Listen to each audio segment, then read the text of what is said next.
സ്വാഗതം. പ്രഭാത ടാരോ റീഡിലേക്ക് താങ്കളെ ഞാൻ ഹാർദവമായി സ്വാഗതം ചെയ്യുന്നു. ഇന്ന് താങ്കൾക്ക് വേണ്ടി ഞാൻ ടാരോയോട് ചോദിക്കുന്ന ചോദ്യം, എൻ്റെ ആത്മാഭിമാനം വർദ്ധിപ്പിക്കാൻ എനിക്ക് എന്ത് ചെയ്യാൻ സാധിക്കും എന്നുള്ളതാണ്. അപ്പോൾ ആദ്യത്തെ കാർഡ് എന്ന് പറയുന്നത് താങ്കൾ എന്താണ് താങ്കളെക്കുറിച്ച് കരുതുന്നത് എന്നുള്ളതാണ്.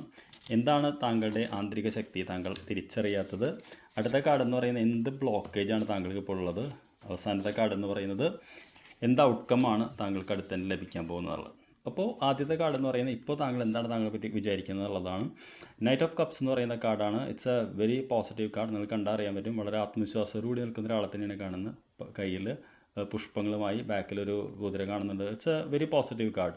അപ്പോൾ തീർച്ചയായിട്ടും താങ്കളെക്കുറിച്ചിട്ട് ആത്മാഭിമാനം തോന്നണം എന്നാണ് ഈ കാർഡ് പറയുന്നത്, മറിച്ചല്ല. എന്താണ് താങ്കളുടെ ശക്തി എന്ന് കൂടി അറിയുമ്പോൾ താങ്കൾക്കത് ഇതാക്കാൻ പറ്റും. It's A very good card. Judgement എന്ന് പറയുന്ന കാർഡാണ്. ഏത് അവസ്ഥയിൽ നിന്നും അടുത്തൊരു സ്റ്റേജിലേക്ക് വളരാനുള്ളൊരു ശക്തി ഉണ്ടെന്നുള്ളതാണ് ഇതിലും. അപ്പോൾ ഈ രണ്ട് കാർഡും വളരെ പോസിറ്റീവായിട്ട് സന്ദേശമാണ് നൽകുന്നത്. താങ്കളുടെ തടസ്സം എന്താണ് എന്നുകൂടി ഞാൻ ടാരോട് ചോദിച്ചിട്ടുണ്ടായിരുന്നു. അത് 5 ഓഫ് പെൻറ്റക്കിൾസ് എന്ന് പറയുന്ന കാർഡാണ്. ഇത് എല്ലാം ഉണ്ടായിട്ടും ധനമില്ലാത്തതാണ് പ്രശ്നം എന്നാണ് ഈ കാർഡ് പറയുന്നത്. നിങ്ങൾക്കറിയാം, ധനമില്ലാതെ തലയായിട്ടിരിക്കുന്ന ഒരു പെൺകുട്ടിനെയാണ് കാണുന്നത്.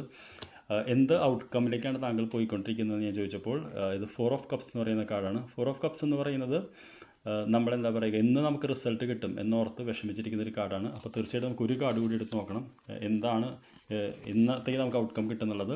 Very good. ഇത് ഹൈ പ്രീഷ്യസ് എന്ന് പറയുന്ന കാർഡാണ്. അപ്പോൾ താങ്കളുടെ ഇൻറ്റ്യൂഷൻ ഉപയോഗിക്കൂ എന്നുള്ളതാണ് പറയുന്നത്. അപ്പോൾ തീർച്ചയായിട്ടും താങ്കളുടെ എനർജി നല്ലതാണ്, താങ്കൾക്ക് നല്ല ശക്തിയുണ്ട്. ഇപ്പോഴത്തെ ബ്ലോക്കേജ് ഫിനാൻസ് ആണ്. താങ്കൾ ഇങ്ങനെയാണ് ആലോചിച്ചിരിക്കുന്നതെങ്കിൽ താങ്കളുടെ അവബോധത്തെ ഉപയോഗിച്ച് ആഴത്തിൽ ചിന്തിച്ച് കഴിഞ്ഞാൽ താങ്കൾക്ക് ഇതിലേക്ക് എത്താനും താങ്കൾക്ക് നല്ല റിസൾട്ടും കിട്ടും. I wish A very good day. നമുക്ക് വൈകിട്ട് കാണാം.